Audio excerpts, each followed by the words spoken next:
Okay, you know the feeling. Your inbox is a mess, your to-do list is a mile long, and you've heard about these amazing AI agent tools that could fix it all, but you just haven't had time to set one up. Well, that all ends today. Let's get this done. Here's the deal. We are going to install OpenClaw and connect a powerful LLM in the next 15 minutes. That's not a guess, that's the promise. And seriously, by the time we're done here, you're going to have OpenClaw installed and running, a top-tier LLM hooked up and ready to go, a smart fallback model so it never fails on you, and you'll be having your very first chat in the web console. All right, so here's our game plan. First, we'll prep your environment. Then we'll hit it with the one-command install.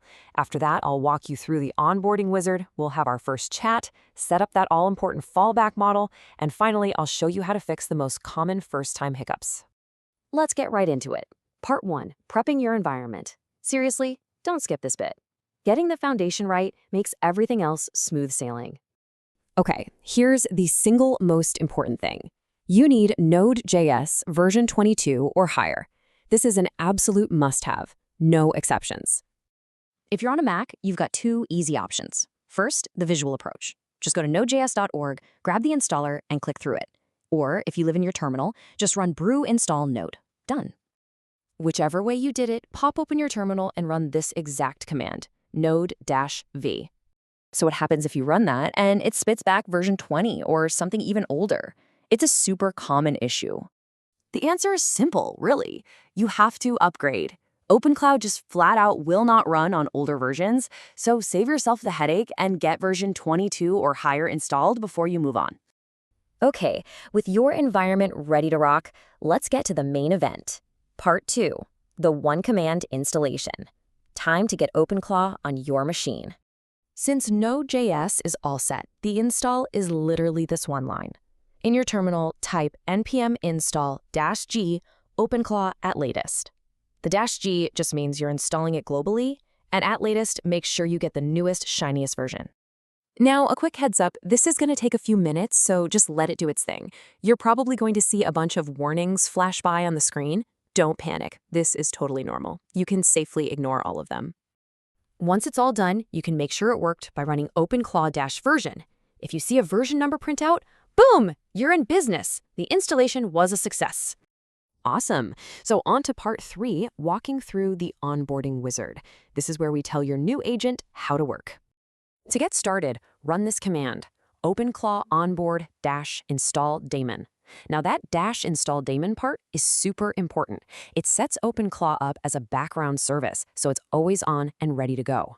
The very first thing you'll see is a security warning. It's just reminding you that, hey, this thing is powerful. As long as you're on your own personal secure computer, go ahead and choose yes. The wizard is going to ask you 4 main things. For setup mode, we're going to choose Quick Start. For the model provider, you'll pick one that fits your needs. We're going to skip channels and skills for the moment. And finally, we'll turn on a couple of really useful hooks. So, yeah, that's the big question, right? Which model provider should you actually choose? It really just boils down to a trade-off between pure performance and cost. Look, if you want the absolute best quality and money's no object, pick Anthropic for their Claude models or OpenAI for GPT. If you're looking for the best bang for your buck, check out Minimax, GLM, or Qwen. And hey, if you don't see yours, no worries. Just hit skip for now. Now, you might be asking, why are we skipping channels and skills? And there's a really good reason for this. We want to make sure the absolute core system is working perfectly before we start adding extra layers. Trust me, this makes fixing any future problems way, way easier. Now, for hooks, there are 2 we definitely want to turn on. Use your spacebar to select Command Logger, that's a lifesaver for debugging, and also select Session Memory, so it remembers your conversations.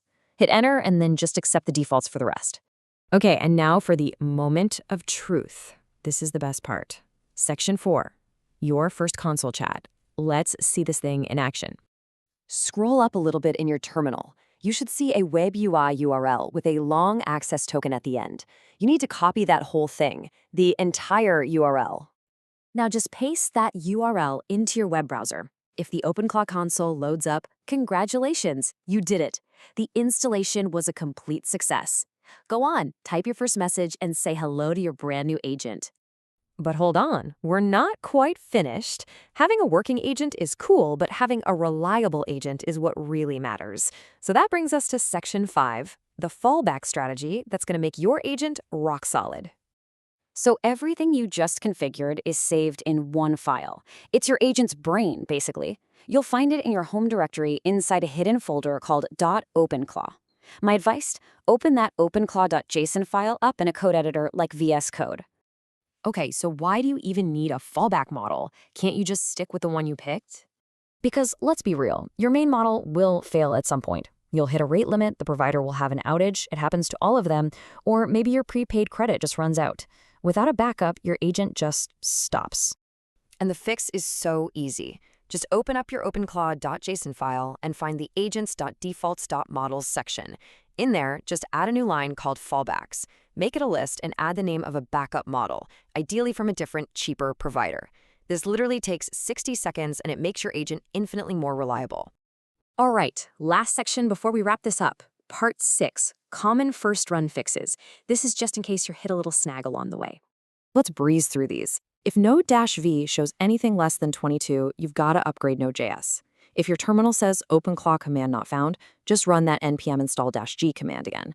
And if your agent is giving you the silent treatment, 9 times out of 10, your API key is just wrong in that config file. So let's just recap what you've accomplished. You've got Node.js 22 installed, you've got OpenClaw installed globally, you ran the wizard, you can access the web console and chat, and you even configured a fallback model. That, my friend, is a complete, reliable, working installation. So what's next?